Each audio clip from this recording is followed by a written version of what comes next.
सबसे पहले बात होगी राजस्थान में भजन सरकार की। जी हां, आखिरकार राजस्थान के नए मुख्यमंत्री का ऐलान हो गया है।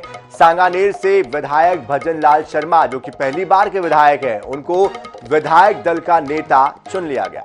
प्रदेश कार्यालय में हुई इस विधायक दल की बैठक में भाजपा हाईकमान के द्वारा तय किए गए नामों का ऐलान किया गया। उस नाम पर सभी की सहमति बन गई और सूत्रों के मुताबिक नए मुख्यमंत्री के नाम का प्रस्ताव खुद वसुंधरा राजे ने ही रखा था।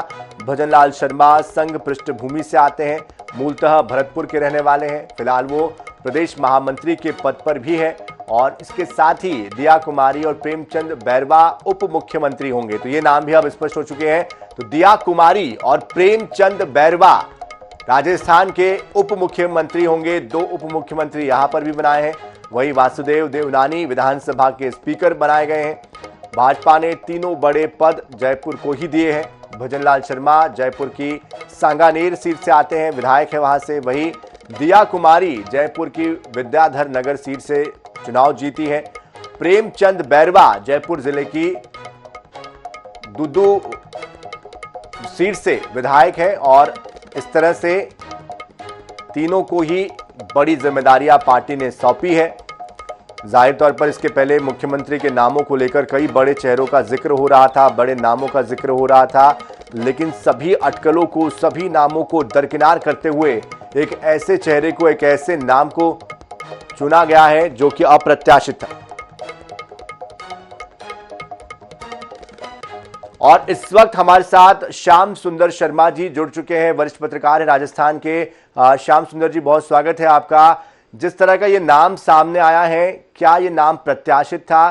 किस तरह से इस पर सहमति बनी? इससे किस तरह से राजस्थान की राजनीति में एक नया बदलाव या एक नया परिवर्तन आप देख पा रहे हैं?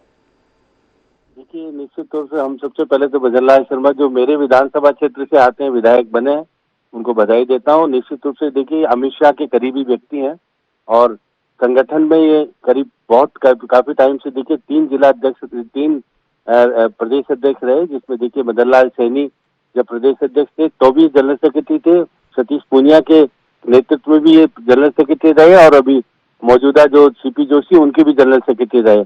और देखिए, वसुंधरा जी के जमाने में इनको जिला अध्यक्ष भरतपुर का बनाया था और ये भरतपुर में युवा मोर्चा के अध्यक्ष भी रहे। तो युवा मोर्चा की राजनीति से करते हुए ये निश्चित तौर पर पोस्ट ग्रेजुएट हैं और चुनाव लड़ने के लिए अब इनको जब टिकट दिया गया था, अशोक लाहौटी जो हमारे यहाँ के सिटिंग भाजपा के विधायक थे, उनका टिकट काट करके इनको दिया गया था। ये संघ प्रस्थ से आते हैं, संघ प्रस्थ है और इनका चुनाव लड़ने के लिए 48,000 वोटों से जीते हैं। और ये भी बात थी, जिस प्रकार से बार बार आता है कि अगर छत्तीसगढ़ में हमने आदिवासी दे दिया और मध्य प्रदेश में यादव दे दिया तो राजस्थान में ब्राह्मण तो था और ब्राह्मण विधायकों में से बनाए जाने की बात आ रही थी, तो फिर इनका नाम आना ठीक भी है। क्योंकि देखिएगा कि ये पहली बार विधायक जरूर बने, लेकिन जनरल सेक्रेटरी अगर 3 बार बनकर के 15 साल से जनरल सेक्रेटरी कोई रह ले और कार्यालय में काम करे, और अमित शाह के जमाने में ये निश्चित रूप से उनकी मुखबरी, जैसे उनको सूचना देने का काम अगर ये करते थे, कोई भी बैठक होती थी तो भजन लाल को बुला करके उसको दायित्व दिया जाता था, सारी बातें करते थे। ये मैनेजमेंट का पुराना है, तो इसलिए अमित शाह के बहुत करीबी हैं। और अभी जो हमारे संगठन महामंत्री हैं, जो अभी जो मौजूदा हैं, तो उनके भी ये करीबी कहलाते हैं। तो इस प्रकार से ये संघ लोबी के प्रेरक भी कहलाए। और देखिए, 2 डिप्टी चीफ मिनिस्टर बनाए। Deputy chief minister Premchand Bairwa जो दूदू है, अब दूदू तो नया जिला बन गया है, पहले तो जयपुर जिले में ही था, लेकिन ये वहां पर मुख्यमंत्री के सलाहकार बाबूलाल नागर को हरा के आए, जो पहले निर्दलीय थे और फिर उसके कांग्रेस का टिकट लेने के बाद वो हारे। और दिया कुमारी निश्चित रूप से सुरक्षित सीट से लड़ाया गया था, मुख्यमंत्री का नाम इनका भी चल रहा था, लेकिन हाँ, इनको डिप्टी चीफ मिनिस्टर बनाया है, जो कि विद्याधर नगर से आई है। और देखिएगा, ये वो सीट है जहां नरपत सिंह राजवी जो भैरव सिंह जी के दामाद चुनाव लड़ते थे, उनको भेजा गया था चित्तौड़, उनकी जगह इनको लगाया गया था, ये भी बने। अब देवनानी को विधानसभा अध्यक्ष के रूप में पेश किया गया, क्योंकि अगर सर्वसम्मति से चुनाव होगा तो फिर चुनाव होगा, लेकिन हाँ, क्योंकि इनके पास पर्याप्त बहुमत है तो देवनानी अध्यक्ष तो चुने जाएंगे। अगर सर्वसम्मति से अध्यक्ष का चुनाव हो जाएगा तो ठीक है।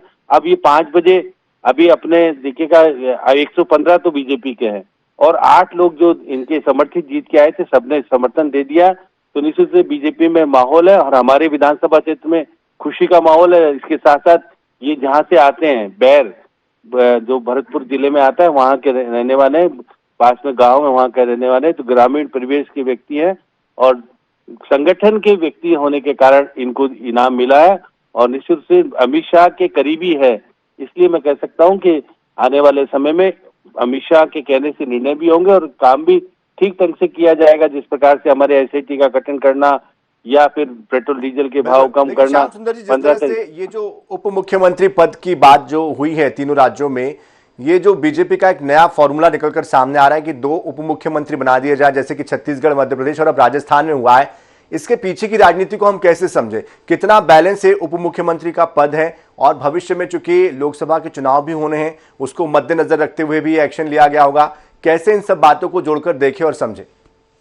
ये बात सही है कि देखिए निश्चित रूप से जातिगत आधार को बना करके एससी का प्रेमचंद बेरवा एससी से आते हैं, दिया कुमारी राजपूत से आती हैं और वासुदेव देवनानी सिंधी समाज से आते हैं। तो ये तीनों तेरह और फिर मंत्रिमंडल में आप देखेंगे कि जाटों को और गुजरों को और वैष्णवी समाज को, इनको सबको तरजीह मिलेगी। तो एक नया स्वरूप निकल के आया है कि सब जातियों को साथ लेके चलो। और क्योंकि लोकसभा का चुनाव निश्चित रूप से है और लोकसभा के चुनाव में इन लोगों को साथ रखना, क्योंकि देखिए हमारे यहाँ से 16 विधायक राजपूत जीत के आए और 16 ही जाट विधायक जीत के आए, ब्राह्मण तो कम जीत के आए, लेकिन हाँ जीत के तो आए। जिस तरह से माहौल है, तो एक माहौल में अच्छापन कैसे हो, और देखिएगा राजनीति में जातिगत आधार माना जाता है जीत हार के लिए, देखा होगा। और राजस्थान में भी देखिएगा जिस प्रकार से जहां से जीत के गए वो विधानसभा क्षेत्र भी है, भरतपुर, धौलपुर और दौसा के काफी पर श्याम सुंदर जी, जिस तरह से समीकरण बैठाने की कोशिश हो रही है, इसमें कितनी वो सफल हो पाती आने वाले वक्त में स्पष्ट हो पाएगा। बहुत शुक्रिया हमारे साथ जुड़ने के लिए।